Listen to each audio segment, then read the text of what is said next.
Hello guys, welcome back to my YouTube channel. I hope this video finds you in good health and my videos are very informative for you.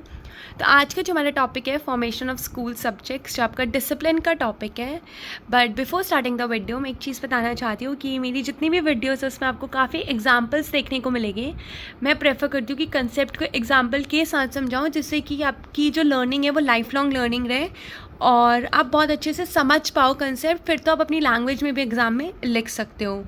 And please do subscribe to my YouTube channel, hit the bell icon for further updates and share the link among your friends, your juniors. सबके पास link share कर दो जिससे कि सबकी help हो जाए. And one more thing, कोई भी रिकमेंडेशन आपकी कि मैम आप ये इम्प्रूव कर सकते हो अपनी वीडियो में, I am always open to the suggestions. तो आप कुछ भी आपको लगता है कोई अच्छा पार्ट है या कुछ चीज़ मेरे को इम्प्रूव करनी चाहिए, do let me know in the comment section. I am trying very hard कि मैं एक अच्छा कंटेंट आप सबको प्रोवाइड कर सकूं. Now without any further delay I will start the video. The topic is formation of school subject. तो अब जब आप स्कूल सब्जेक्ट को फॉर्म कर रहे हो तो उसके अंदर आपके दो पार्ट्स आते हैं. The first one is scholastic part which is your academic part and the second one is your pedagogical part. Pedagogical जो वर्ड है आप थ्रू आउट अपनी बीएड सुनोगे, इसका मतलब होता है क्या मेथडोलॉजी एज अ टीचर आपको यूज़ करना चाहिए जब कोई आप स्पेसिफिक सब्जेक्ट पढ़ा रहे हो.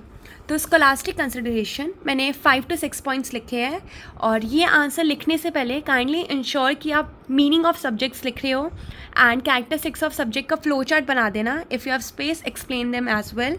And scholastic consideration and pedagogical consideration को आगे एक्सप्लेन करने से पहले भी इनके भी सेपरेटली फ्लो चार्ट बना देना, जिससे कि आपकी जो आंसर राइटिंग है और अट्रैक्टिव हो जाए.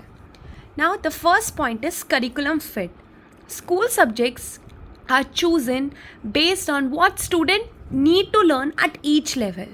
अब देखो, जो करिकुलम है, जब स्कॉलास्टिक कंटेंट डिसाइड हो रहा है तो वो ये देखा जाता है कि जो करिकुलम है वो फिट होना चाहिए. किसके लिए? बच्चों के लिए होना चाहिए. स्कूल सब्जेक्ट्स जो होते हैं वो बेस होने चाहिए कि जो एक बच्चा है उसकी क्या नीड है, उसे कितना पता होना चाहिए जब वो एक पर्टिकुलर लेवल पर है. फॉर एग्ज़ाम्पल, अब जो करिकुलम है, जो प्राइमरी क्लासेस होती है, तो वहाँ पे बेसिकली क्या होता है, A to Z होता है. बच्चों को स्लांटिंग लाइन, स्लीपिंग लाइन, ये सब सिखाया जाता है. ऐसे जब वो सेकंड क्लास में आते हैं तो वो रीडिंग उसे आ जाती है. फर्स्ट में रीडिंग शुरू करी जाती है तो फोर्थ तक एक्सपेक्ट करा जाता है कि एक बच्चा जो है वो अच्छा रीडर बन चुका है. ये एक लेवल जो है हमने देखा है कि फोर्थ में बच्चे को हमें पता है कि उसको रीडिंग आनी चाहिए. इनफैक्ट थर्ड में प्रॉपर रीडिंग उस बच्चे को आनी चाहिए, एक बेसिक रीडिंग आनी चाहिए. तो ये यही बता रहा है कि जो करिकुलम है वो फिट होना चाहिए. किस लिए? कि एक जो बच्चा है उसको एक पर्टिकुलर लेवल तक क्या चीज़ लर्न करनी है. फॉर एग्जाम्पल, मैथ्स है, इंपॉर्टेंट है for learning how to solve problems, while language arts help करता है बच्चे को कि वो कम्युनिकेट कर सके अच्छे से. अब एक 7th क्लास में बच्चा है तो उसके लिए एल्जेब्रा का टॉपिक आता है. ऑब्वियसली वो इसलिए आता है कि जिससे कि 7th क्लास में उसे बेसिक एल्जेब्रा पता हो, उस लेवल तक उसे बेसिक एल्जेब्रा पता हो जो उसकी हेल्प करेगा उसे फ्यूचर में कि और वो कॉम्प्लेक्स एल्जेब्रा के इक्वेशंस को सॉल्व कर सके. The next point is age appropriate content. तो जो सब्जेक्ट्स होते हैं वो डिज़ाइन करे जाते हैं कि जो एक मतलब बच्चा है, जो भी टॉपिक है, जो भी कंटेंट दे रही है बुक्स में, जो भी कंटेंट आ रहा है वो बच्चे की एज के हिसाब से और उसकी एबिलिटीज़ के हिसाब से हो. अब ऑब्वियसली बात है, छोटे बच्चे हैं, यंगर स्टूडेंट्स हैं, तो उन्हें सिंपल टॉपिक दिया जाता है, वेरेज जो बड़े बच्चे होते हैं उनके लिए और चैलेंजिंग कंटेंट आने लगता है. अब इसको आप कनेक्ट कर सकते हो जो आपकी डेवलपमेंट की प्रिंसिपल होती है ना, सिंपल टू कॉम्प्लेक्स. तो ऐसे जब आप कंटेंट डिसाइड कर रहे हो, जो भी फ्रेमर्स है, सब्जेक्ट फ्रेमर्स है, कंटेंट फ्रेमर्स है, वो ये देखते हैं और उन्हें ये देखना भी चाहिए कि जो एक टॉपिक है उसकी डिस्ट्रीब्यूशन है वो सिंपल टॉपिक से towards the more complex content की तरफ जा रही है.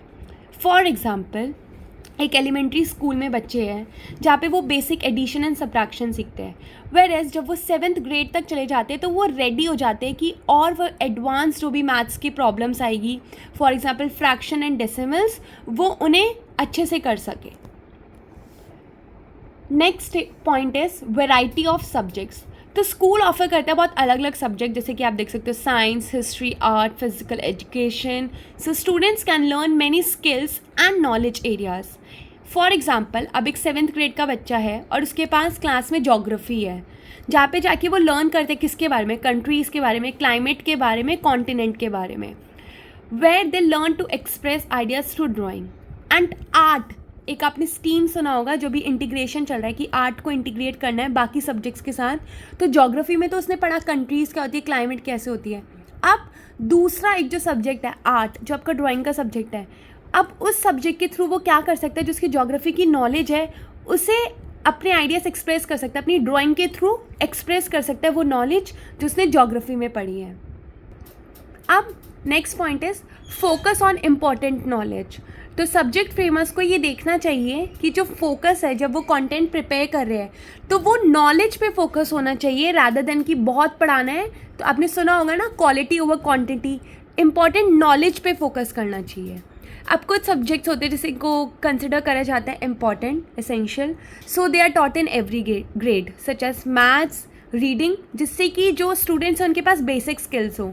अब मैथ्स है तो बच्चा क्या प्लस माइनस के स्किल्स तो डेवलप करेगा, पर एक लाइफ स्किल जो वो डेवलप करेगा वो है प्रॉब्लम सॉल्विंग स्किल. रीडिंग में इंग्लिश है, अब वो रीड कर पाएगा और इंग्लिश में और भी सब्जेक्ट स्किल्स होते हैं जैसे कि राइटिंग स्किल्स. तो बेसिकली किस पे एम्फेसिस है, स्किल डेवलपमेंट में. अब इसका एग्जांपल है कि जो रीडिंग है वो हर साल बच्चे को सिखाई जाती है. क्यों? क्योंकि वो सारे सब्जेक्ट्स में इम्पॉर्टेंट है. Next, balancing many subjects. School include करता है बहुत सारे सब्जेक्ट्स, बट ये भी इंश्योर करता है कि जो स्टूडेंट्स हैं go deep into certain topics as they get older.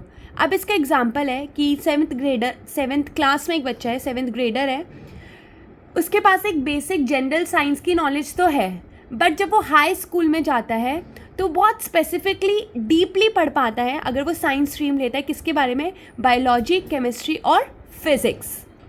तो ये पॉइंट हमें बता रहा है कि एक स्पेसिफिक डीप नॉलेज किसी पर्टिकुलर टॉपिक पे भी मिलनी बहुत ज़रूरी है, बट वो हायर लेवल पे होता है 11th एंड 12th में, जब बच्चा अपनी स्ट्रीम सेलेक्ट करता है. The 6th point is preparing for future.